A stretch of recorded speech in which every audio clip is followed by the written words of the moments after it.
नमस्कार दोस्तों, डेट है आज की 8 मई 2023 और स्वागत है आपका एटोवेल डिस्कशन में। 3 इश्यूज आज हम डिस्कस करेंगे। सबसे पहले आर्टिकल हम डिस्कस करेंगे आज, क्या अभी ग्लोबल ट्रेड में जो डॉलर का सबसे ज़्यादा इस्तेमाल होता है इसे रिप्लेस किया जा सकता है? क्योंकि 3 major countries India, China, Russia ये डॉलर में आपस में ट्रेड नहीं कर रही हैं। क्या डॉलर को खतरा है? ये सारे इश्यूज हम डिस्कस करेंगे इस आर्टिकल में। उसके बाद दूसरा जो आर्टिकल है वो आईईडी से संबंधित है। आईईडी का क्या मतलब होता है? इम्प्रोवाइज्ड एक्सप्लोसिव डिवाइस, एक ऐसा डिवाइस जिसकी सहायता से ब्लास्ट किया जा सकता है, हमला किया जा सकता है और इसका इस्तेमाल बहुत ज़्यादा हो रहा है। हाल ही में नक्सलिज्म के हमले में आईईडी का इस्तेमाल हुआ, तो इसी से संबंधित ये पूरा आर्टिकल है। सरकारें क्या स्टेप्स ले सकती हैं, क्या लिमिटेशंस हैं, क्या चैलेंजेस हैं, सब डिस्कस करेंगे इस आर्टिकल में। लास्ट में इंडियन एक्सप्रेस का एक आर्टिकल है, बहुत ही अच्छा आर्टिकल है। महाराष्ट्र सरकार किस प्रकार से सिटीज़ को डेवलप करने के लिए एक प्रोग्राम लेके आई हैं, एस्पायरेशनल सिटीज़ प्रोग्राम, इसे भी डिस्कस करेंगे। डिस्कशन स्टार्ट करने से पहले एक कोट है स्वामी विवेकानंद का। कोट क्या है? Every work has got to pass through hundreds of difficulties before succeeding. Those that persevere will see the light sooner or later. इस कोट पे ना यूपीएससी ने क्वेश्चन पूछा था, कब? 2021 में। कोट क्या है? देखो सिंपल है, कोई भी आप काम स्टार्ट करते हो आपको सैकड़ों प्रॉब्लम्स और चैलेंजेस का सामना करना पड़ेगा, लेकिन आप हार्डवर्क करते जाओगे, आप डिटर्मिनेशन के साथ आगे बढ़ते जाओगे तो आपको सफलता जरूर हाथ लगेगी। यही कोट है। एग्जाम्पल, आपने सिविल सर्विसेज की तैयारी स्टार्ट की, शुरुआत में देखो सैकड़ों चैलेंजेस आपको आएंगे, सैकड़ों डाउट्स आपको मन में आएंगे, क्या पढ़ना है, क्या नहीं पढ़ना है, क्या छोड़ना है, क्या इंपॉर्टेंट है, क्या नहीं इंपॉर्टेंट है। शुरू में तो इवन ग्रामीण इलाकों के जो बच्चे होते हैं ना, वोकैब की बहुत दिक्कत आती है। आप में से बहुत से लोग ऐसे होंगे जिनको वोकैब की दिक्कत आती है, इंग्लिश में वर्ड्स नहीं समझ में आते। तो ये तो मैंने कुछ एग्जाम्पल्स दिए, और भी अनेकों तरह की दिक्कतें आती हैं। लेकिन देखो, अगर कोई स्टूडेंट डेली हार्डवर्क करता है, कंसिस्टेंसी के साथ करता है, अपने आप को सेल्फ इवेल्युएट करता जाता है, तो फिर टनल के लास्ट में लाइट जरूर मिलेगी, सफलता जरूर मिलेगी। यही कोट है। अब इस कोट को आप अलग अलग फील्ड से जोड़ सकते हो, सिविल सर्विसेज से जोड़ सकते हो, बिजनेस से जोड़ सकते हो, स्पोर्ट्स से जोड़ सकते हो, किसी भी चीज से आप इस कोड को जोड़ सकते हो। अर्बनाइजेशन का इशू आज हमें डिस्कस करना है। महाराष्ट्र का एस्पायरेशनल सिटीज का प्रोग्राम है। ये कुछ क्वेश्चन है अर्बनाइजेशन से संबंधित जो यूपीएससी ने अपने पिछले कुछ सालों में पूछे हैं, तो आप इनमें से 2 क्वेश्चंस या 1 क्वेश्चन जरूर अटेम्प्ट कीजिएगा आपके पास टाइम की अवेलेबिलिटी के हिसाब से। ये यूपीएससी के पीवाईक्यू हैं, मेंस के अर्बनाइजेशन से संबंधित जो टॉपिक आज हमें डिस्कस करना है। अब चलिए डिस्कशन स्टार्ट करते हैं। First important article global trade के लिए डॉलर के इस्तेमाल से संबंधित है। आप जीएस पेपर 3 के इस टॉपिक से आर्टिकल को रिलेट कर सकते हो। कंटेक्स्ट में आपको बता देता हूं। अभी देखो, रशिया के ऊपर सैंक्शंस लगाए हुए हैं वेस्टर्न कंट्रीज ने, तो रशिया का जो चाइना के साथ ट्रेड होता है डॉलर में नहीं होता है। उसी प्रकार से रशिया का इंडिया के साथ जो ट्रेड होता है डॉलर में नहीं होता है। चाइना के साथ रशिया का ट्रेड युआन में होता है और इंडिया के साथ ट्रेड कुछ रुपये में होता है। तो कुछ एक्सपर्ट्स बोल रहे हैं कि यूएस के डॉलर के बिना ये देश आपस में ट्रेड कर रहे हैं। तो ये एक एग्जाम्पल है, ये एक शुरुआत है कि आने वाले समय में ग्लोबल ट्रेड में डॉलर का जो इस्तेमाल है वो कम से कम होगा। समझ गए? मैं आपको ना कुछ बेसिक्स आपके कवर करवाना चाहता हूं। फॉरेन एक्सचेंज रिजर्व का नाम आपने सुना होगा, मतलब बिगनर्स को बोल रहा हूं, जो सीनियर एस्पायरेंट्स हैं उनको तो ये पता है, लेकिन सीनियर एस्पायरेंट्स से बिना एक फंडामेंटल क्वेश्चन मैं पूछता हूं। फॉरेन एक्सचेंज रिजर्व हर एक देश क्यों मेंटेन करके रखता है? जैसे इंडिया के फॉरेन एक्सचेंज रिजर्व में अभी 600 बिलियन डॉलर्स के आसपास हैं। हर एक देश क्यों फॉरेन एक्सचेंज रिजर्व मेंटेन करके रखता है? फॉरेन एक्सचेंज रिजर्व में होता है फॉरेन करेंसीज जैसे डॉलर, यूरो, इन सब को मेंटेन करके रखता है कोई भी देश। देखो, इसका आंसर ये है, फॉरेन एक्सचेंज रिजर्व किसी भी देश का सेंट्रल बैंक इसलिए मेंटेन करके रखता है, मान लीजिए इंडिया को फॉरेन से तेल खरीदना है या फिर कोई इलेक्ट्रॉनिक आइटम्स खरीदने हैं, तो पेमेंट किस में होगी? अब सबसे बड़ी करेंसी जिसमें ग्लोबल ट्रेड होता है वो तो डॉलर ही है। तो इसलिए किसी भी देश को, हमारे इस एग्जाम्पल में इंडिया को, फॉरेन एक्सचेंज रिजर्व मेंटेन करके रखना पड़ता है ताकि दूसरे देशों से सामान को खरीद के इंपोर्ट कर सकें। दूसरा रीजन, अब देखो कभी भी ना इंडिया की वैल्यू जो है ना, इंडिया की करेंसी की वैल्यू है, मान लीजिए रुपये की जो वैल्यू है वो कम हो सकती है एकदम से। मान लीजिए इंडिया में इन्फ्लेशन यानी महंगाई बहुत ज़्यादा बढ़ गई, तो ऐसी सिचुएशन में इंडिया की करेंसी यानी रुपये की वैल्यू कम हो जाएगी। ऐसी सिचुएशन में सेंट्रल बैंक क्या कर सकता है? फॉरेन करेंसी खास करके डॉलर की सहायता से रुपये को परचेज कर सकता है मार्केट से, तो रुपये कम हो जाएगा मार्केट से और रुपये की जो वैल्यू है वो बढ़ जाएगी। तो ये दूसरा रीज़न हमने डिस्कस किया। अपनी करेंसी की वैल्यू को स्टेबलाइज रखने के लिए central bank foreign exchange reserve maintain करके रखता है अच्छी खासी संख्या में। अब तीसरा रीज़न भी जान लीजिए, कल को इमरजेंसी आ गई, बहुत ज़्यादा इमरजेंसी आ गई और इंडिया की करेंसी की इतनी वैल्यू है नहीं ग्लोबल ट्रेड में, मतलब इंडिया बोलेगा दूसरे देश को कि आप रुपये में पैसा ले लीजिए और हमें सामान दे दीजिए। दूसरा देश बोलेगा नहीं, आपकी रुपये की वैल्यू नहीं है, मैं क्या करूंगा आपके रुपये का, आपके पास डॉलर है तो दो, मेरा ट्रस्ट डॉलर पे है, मैं आपकी करेंसी नहीं लूंगा। तो ऐसी इमरजेंसी सिचुएशन में भी ये जो फॉरेन एक्सचेंज रिजर्व है वो काम आता है इमरजेंसी सिचुएशन में। तो ये कुछ रीजंस हमने डिस्कस किए, कोई भी देश फॉरेन एक्सचेंज रिजर्व क्यों मेंटेन करके रखता है। अब देखो इंडिया के फॉरेन एक्सचेंज रिजर्व में, ना सिर्फ इंडिया के फॉरेन एक्सचेंज रिजर्व में बल्कि ज़्यादातर देशों के फॉरेन एक्सचेंज रिजर्व में सबसे ज़्यादा करेंसी कौन सी मिलेगी आपको? आपका आंसर है जाहिर तौर पे डॉलर। ऐसा क्यों? ज़्यादातर देश, या फिर यूं कहें ऑलमोस्ट सभी देश अपने फॉरेन एक्सचेंज रिजर्व में डॉलर को ही ज़्यादा इंपॉर्टेंस क्यों देते हैं? अब इसके भी रीजंस हैं। सबसे पहला रीज़न, ग्लोबल ट्रेड डॉलर में क्यों होता है और विभिन्न देश फॉरेन एक्सचेंज रिजर्व में डॉलर को इंपॉर्टेंस क्यों देते हैं? सबसे पहला रीजन, डॉलर पे ट्रस्ट है विभिन्न देशों का। ट्रस्ट इसलिए है क्योंकि ये यूएसए की सरकार के द्वारा सपोर्टेड है और यूएसए आपको पता है आज भी सुपर पावर है। तो विभिन्न देशों को ना विश्वास है कि यूएसए की सरकार डॉलर की इंपॉर्टेंस को, डॉलर की वैल्यू को खत्म नहीं होने देगी। ये पहला रीजन है। अब दूसरे रीजन की बात करिए जो कि मिलता जुलता है। चूंकि देखो वर्ल्ड में ज़्यादातर ट्रेड डॉलर में होता है, इसका मतलब विभिन्न देशों को यह लगता है कि डॉलर को तो हम वैसे भी इधर उधर यूज़ कर ही लेंगे, ट्रेड में कोई ना कोई सामान परचेज करने के काम आ जाएगा, इसलिए इसको ज़्यादा इंपॉर्टेंस देते हैं फॉरेन एक्सचेंज रिजर्व में। इसका यूज़ मैक्सिमम है। अब कोई देश होगा वो चाइना का युआन नहीं लेगा, लेकिन डॉलर तो मैक्सिमम कंट्रीज लेते ही हैं। तो विभिन्न देशों को पता है ये तो काम आना ही है, इसलिए इसको अपने फॉरेन एक्सचेंज रिजर्व में ज़्यादा इंपॉर्टेंस देते हैं। बहुत सारे देशों ने ना अपनी करेंसी पैक की हुई है डॉलर के साथ में। पैक करने का मतलब ये है, यूएसए का डॉलर ऊपर जाता है तो उस देश की करेंसी भी ऊपर जाती है, यूएसए का डॉलर नीचे जाता है तो उस देश की करेंसी भी नीचे जाती है। मतलब डायरेक्टली पैगिंग हुई है काफ़ी देशों की करेंसीज की डॉलर के साथ।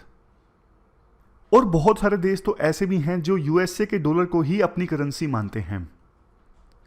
छोटे छोटे देश जैसे मालदीव जैसे देश हैं, वहाँ पे इंडिया का रूपी बल्कि इतना ज़्यादा नहीं चलता, हमारा पड़ोसी देश है मालदीव, लेकिन डॉलर चलता है वहाँ पे, यूएसए का डॉलर। अब देखो आईएमएफ का एक डेटा है। आईएमएफ के डेटा के अनुसार 2022 में विभिन्न देशों ने जो फॉरेन एक्सचेंज रिजर्व मेंटेन किया हुआ है ना, उसमें से 60% तो यूएसए का डॉलर ही है, बाकी बचा हुआ 20% यूरो है, यूरो की करेंसी, और फिर बाकी छोटी छोटी करेंसीज जैसे Australia Canadian dollars, Swedish krona, south Korean वोन, फिर इनका शेयर है, और बचा हुआ फिर चाइनीज करेंसी युआन है। तो इस प्रकार से हमने सारे बेसिक्स डिस्कस कर लिए। अभी सिचुएशन क्या है अब आते हैं फिर से उसी पॉइंट की तरफ। जैसे चाइना, रशिया और इंडिया ये ट्रेड कर रहे हैं बिना डॉलर के, तो क्या इससे डॉलर को खतरा है? राइटर कहते हैं नहीं, बिल्कुल भी नहीं।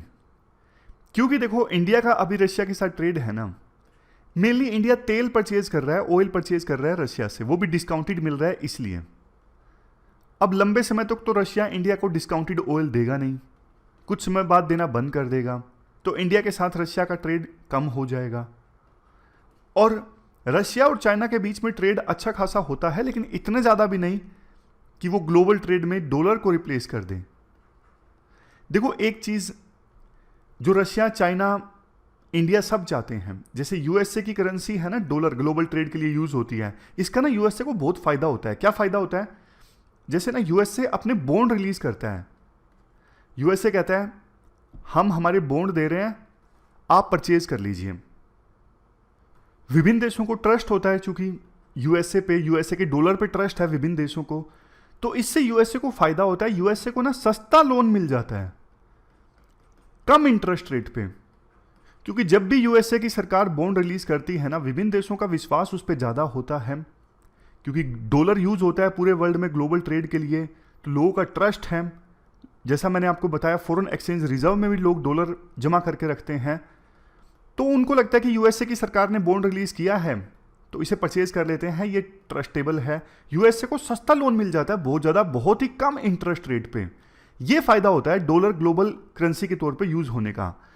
इंडिया, रशिया, चाइना भी चाहते हैं, और भी देश चाहते हैं हमारी करेंसी ग्लोबल ट्रेड में यूज हो, ताकि यूएसए को जो सस्ता लोन मिलता है डॉलर के ग्लोबल ट्रेड में होने के कारण, विभिन्न देश भी ये चाहते हैं हमारी करेंसी यूज होगी तो लोगों का ट्रस्ट होगा हमारी करेंसी पे, फिर हम भी विभिन्न देशों से लोन मांगेंगे, बॉन्ड रिलीज करेंगे, तो लोग उस बॉन्ड को रिलीज करेंगे, कम इंटरेस्ट रेट पे हमें लोन मिल जाएगा, इससे हमारी ग्रोथ रेट भी बढ़ेगी। क्योंकि लोन देखो कम इंटरेस्ट रेट पे मिल जाए, इससे ज़्यादा फायदा क्या हो सकता है? इससे तो इकोनॉमी को बहुत फायदा हो सकता है ना, जो आज के समय में यूएसए को हो रहा है डॉलर के कारण। तो रशिया, चाइना चाहते हैं हमारी करेंसी भी अगर ग्लोबल यूज में होगी तो हमें भी फायदा होगा, हमें भी कम इंटरेस्ट रेट पे लोन मिलेगा। लेकिन राइटर कहते हैं ये मुमकिन नहीं है फिलहाल की सिचुएशन में। फिलहाल कोई भी ऐसी करेंसी नहीं है जो यूएस के डॉलर को रिप्लेस कर सके। तो ये पूरा आर्टिकल हमने डिस्कस किया, चलते हैं आगे। अब इसके बाद हम आर्टिकल डिस्कस करते हैं आईईडी, इम्प्रोवाइज्ड एक्सप्लोजिव डिवाइस के इस्तेमाल से संबंधित। आप जीएस पेपर 3 के इस टॉपिक से आर्टिकल को रिलेट कर सकते हो। सबसे पहले बेसिक्स की बात करते हैं। आईईडी होता क्या है? इम्प्रोवाइज्ड एक्सप्लोसिव डिवाइस क्या होता है? देखो, वो मटेरियल आमतौर पे डेजिनेटेड नहीं है कि उनको एक्सप्लोसिव की तरह इस्तेमाल किया जाए, बट कैसे ना कैसे करके, जैसे फर्टिलाइजर है, गैसोलीन है, टिम्बर है, अब इनको किसी कॉम्बिनेशन के साथ इस्तेमाल किया जाए ना तो एज ए एक्सप्लोजिव इस्तेमाल किया जा सकता है। यही करते हैं आतंकवादी और इंसर्जेंट्स। ये होता है इम्प्रोवाइज्ड एक्सप्लोजिव डिवाइस। अब over the period of time ना, नक्सलाइट्स ने ऐसी टेक्नोलॉजी डेवलप कर ली है कि वो रिमोटली आईईडी को ब्लास्ट कर सकते हैं दूर से बैठ के। इवन अब स्नाइपर्स पे ज़्यादा फोकस दे रहे हैं नक्सलाइट्स। उनको ये लगता है कि दूर से वार किया जा सके जवानों पर जो इंसर्जेंसी को ख़त्म करना चाहते हैं। हाल ही में एक अटैक हुआ आईईडी की सहायता से, हमारे 10 के आसपास जवान शहीद हो गए। अटैक इतना भयंकर था, ये देखो इतना ज़बरदस्त खड्डा यहाँ पे क्रिएट हो गया। राइटर इस आर्टिकल में फोकस करते हैं कि देखो आईईडी की चुनौती से कैसे निपटा जाए, क्योंकि ये चुनौती सरकार के सामने बहुत गंभीर है। वैसे सरकार कहती है माओइस्ट वायलेंस कम हो गया है, बात तो ठीक है, मतलब जिन डिस्ट्रिक्ट्स में माओइस्ट का प्रेजेंस है वो कम हो गई है, लेकिन वायलेंस अभी पूरी तरह से ख़त्म नहीं हुआ है। इन आईईडीज़ की सहायता से देखो माओइस्ट की एक छोटी सी टुकड़ी भी ना सिक्योरिटी फोर्सेस को काफ़ी गंभीर तरह का नुकसान पहुंचा सकती है। और हाल ही में एक खबर ये सामने आई, झारखंड के सिंहभूम से 7000 जो डेटोनेटर्स हैं ना वो चोरी हो गए हैं। ये बहुत ज़्यादा अलार्मिंग न्यूज़ है। अब बात करते हैं टेक्निकल इक्विपमेंट्स जो इस्तेमाल होते हैं ना आईईडीज को डिटेक्ट करने के लिए, उन टेक्निकल इक्विपमेंट्स की ना काफ़ी सारी लिमिटेशंस हैं। एक तो देखो आईईडी में अगर मेटल की क्वांटिटी अगर कम है ना, या फिर ज़मीन के नीचे आईईडी को बहुत गहराई पर लगाया गया है, तो फिर टेक्निकल इक्विपमेंट्स का आईईडी को डिटेक्ट करना मुश्किल हो जाता है। हर साल सिक्योरिटी फोर्सेस सैकड़ों की संख्या में आईईडी को डिटेक्ट करती हैं, लेकिन कुछ छूट भी जाते हैं टेक्निकल रीजंस के कारण। इस वजह से फिर अटैक हो जाता है, बॉम्ब ब्लास्ट हो जाता है, नुकसान हो जाता है। अब देखो ग्राउंड पेनिट्रेटिंग रडार का जैसे इस्तेमाल होता है आईईडी को डिटेक्ट करने के लिए, ये रडार कैसे काम करता है, पहचान लेता है कि हाल फिलहाल में लैंड के नीचे सोइल की उथल पुथल हुई है क्या। जैसे आईईडी अगर आतंकवादी दबाएंगे ज़मीन के नीचे तो मिट्टी तो हटानी पड़ेगी ना, तो रडार वहाँ पे जाता है, पहचान लेता है कि मिट्टी को हटाया गया है, मिट्टी में कुछ इंस्टेबिलिटी आई है, उथल पुथल हुई है। बट इसमें दिक्कत क्या आती है, फॉल्स अलार्म काफ़ी बार आ जाता है। मान लीजिए जैसे पुरानी फिल्मों में दिखाते हैं ना, खजाना छुपाने के लिए गड्ढा खोदा किसी ने, हालांकि अभी कोई आज के समय में कोई खजाना ज़मीन के नीचे छुपाता नहीं है जैसे पुरानी हिंदी फिल्मों में दिखाते थे। मतलब कहने का ये, किसी भी कारणवश किसी ने मिट्टी का गड्ढा खोद लिया तो फिर ये रडार फॉल्स अलार्म जनरेट कर लेगा कि आईईडी यहाँ पे दबाई गई है, आप आइए। अदरवाइज किसी ने वैसे ही खड्डा खोदा होगा नॉर्मल रीजंस के कारण, तो ये दिक्कत है। अब राइटर ये कहते हैं इसके बाद, जो आईईडी के डेटोनेटर है ना, डेटोनेटर जिसकी सहायता से ब्लास्ट किया जाता है, इसमें क्या हर एक डेटोनेटर पे ना यूनिक आइडेंटिफिकेशन नंबर होना चाहिए, ताकि बाद में मिले अगर इलीगल ढंग से कहीं भी आईईडी का डेटोनेटर पहचाना जा सके कि ये उस यूनिक आइडेंटिफिकेशन नंबर की सहायता से पहचाना जा सके कि कहाँ से ये लाया गया है डेटोनेटर। समझ गए। इसके बाद राइटर ये बोलते हैं, देखो इंडिया तो जेनेवा और हेग कन्वेंशंस में पार्टी है, इंडिया गलत तरीके इस्तेमाल नहीं कर सकता वारफेयर में। हेग कन्वेंशन के जो रूल्स हैं उन्हें फॉलो करना होता है, बट नक्सलाइट्स और कई बार आतंकवादी इन सब चीज़ों को नहीं मानते। जो जवान शहीद हुए हैं ना, उनके पेट में आईईडी डाल दिया जाता है, इस सोच के साथ कि उनको बचाने के लिए बाकी जवान आएंगे तब हम ये ब्लास्ट कर देंगे और रेस्क्यू करने आए जवानों की भी हत्या हो जाएगी, उनकी भी डेथ हो जाएगी। ऐसे हथकंडे नक्सलाइट्स के द्वारा अपनाए जाते हैं। वो किसी कन्वेंशन को नहीं मानते। इवन बॉडी को भी, शहीद हुए जवान की बॉडी को भी बूबी ट्रैप के तौर पे इस्तेमाल किया जाता है। कंक्लूजन में राइटर ये बोलते हैं, देखो अभी जिन जवानों की शहीदगी हुई ना, किस प्रकार से उनके बॉडी पार्ट्स अलग अलग डायरेक्शन में चले गए इस ब्लास्ट के कारण, उनको एक डिग्निफाइड अंतिम संस्कार भी नहीं मिल सका। तो सरकार को ना स्ट्रिक्ट स्टेप्स लेने की आवश्यकता है इस इशू पर। एरियल व्हीकल्स का इस्तेमाल यानी ड्रोन्स का इस्तेमाल, ये सब सही है, बट इनसे भी आगे बढ़ के लेटेस्ट टेक्निक्स सरकार को अपनानी होगी आईईडीज को डिटेक्ट करने के लिए, माइस्ट को रोकने के लिए। जैसे जैसे माइस्ट एडवांस हो रहे हैं उसी प्रकार से सरकारों को भी एडवांस होने की आवश्यकता है। अब चलते हैं आगे। अगला आर्टिकल महाराष्ट्र के गवर्नेंस मॉडल से संबंधित है। आप जीएस पेपर 1 के इस टॉपिक से आर्टिकल को रिलेट कर सकते हो। देखो हमारे देश में अर्बनाइजेशन काफ़ी तेजी से हो रहा है। अब महाराष्ट्र में सबसे ज़्यादा लोग रहते हैं फिलहाल के समय में अर्बन एरियाज़ में। सिटीज़ में देखो वैसे 3% लैंड है, लेकिन देश की जीडीपी में सिटीज़ 70% कंट्रीब्यूट करती हैं। सिटीज़ की ग्रोथ देखो तभी होगी जब देखो सिटीज़ अपने नागरिकों को बेसिक एमिनिटीज़ प्रोवाइड कर पाएगी। जैसे पानी की सुविधा है, बिजली की सुविधा है, ट्रांसपोर्ट की सुविधा है, ये सब कोई सिटी अगर प्रोवाइड कर पाएगी तभी सिटी ग्रो होगी। अदरवाइज फिर बेसिक एमिनिटीज़ भी अवेलेबल नहीं होंगी तो उस सिटीज़ की ग्रोथ रुक जाएगी, वो सिटी देश की इकोनॉमी में कम कंट्रीब्यूट करना स्टार्ट कर देगी। अभी देखो महाराष्ट्र में पूरे देश में जितनी जनता अर्बन एरियाज़ में रहती है ना, सबसे ज़्यादा महाराष्ट्र में रहती है। 2011 के सेंसस का ये डेटा है। 13.5% अर्बन पॉपुलेशन जो है हमारे देश की वो महाराष्ट्र में रहती है, और महाराष्ट्र की टोटल पॉपुलेशन में से 45.2% पॉपुलेशन जो है वो शहरों में रहती है। स्लम सबसे ज़्यादा कहाँ पे है? महाराष्ट्र में है। 11.8 मिलियन लोग जो है महाराष्ट्र में स्लम्स में रहते हैं। अब देखो महाराष्ट्र में जो सिटीज़ हैं, ना सिर्फ महाराष्ट्र में, दूसरे स्टेट्स में भी जो सिटीज़ हैं कई तरह के प्रॉब्लम से जूझ रही हैं, जैसे basic infrastructure, air pollution, social inequities मतलब इनकम का असमानता, इनफॉर्मल सेक्टर बहुत बड़ा है, ट्रांसपोर्ट इश्यूज़, डिज़ास्टर आ जाए तो उससे निपटने की व्यवस्था नहीं है। ये सारी प्रॉब्लम्स से जूझ रही हैं आज के समय में हमारे देश की सिटीज़। तो देखो एक होलिस्टिक सॉल्यूशन इसके लिए लाना ज़रूरी है। होलिस्टिक सॉल्यूशन देखो कैसे आएगा। सबसे पहले मतलब बेसिक चीज़ें जब भी हम डिस्कस करते हैं कि नागरिकों का ना पार्टिसिपेशन ज़रूरी है। कौन सा प्रोजेक्ट आना चाहिए, कहाँ पे आना चाहिए, क्या प्रायोरिटी होनी चाहिए, नागरिकों का पार्टिसिपेशन ज़रूरी है। इस मामले में ना महाराष्ट्र की सरकार का एक मॉडल है जो इमर्ज होकर आया है, एस्पायरेशनल सिटीज़ प्रोग्राम यानी ACP। जैसे हमारे देश में जो पिछड़े हुए ज़िले हैं, एस्पायरेशनल डिस्ट्रिक्ट इनिशिएटिव ये चलाया गया था ना, ताकि पिछड़े ज़िलों की पहचान करके वहाँ पे डेवलपमेंट लाई जा सके।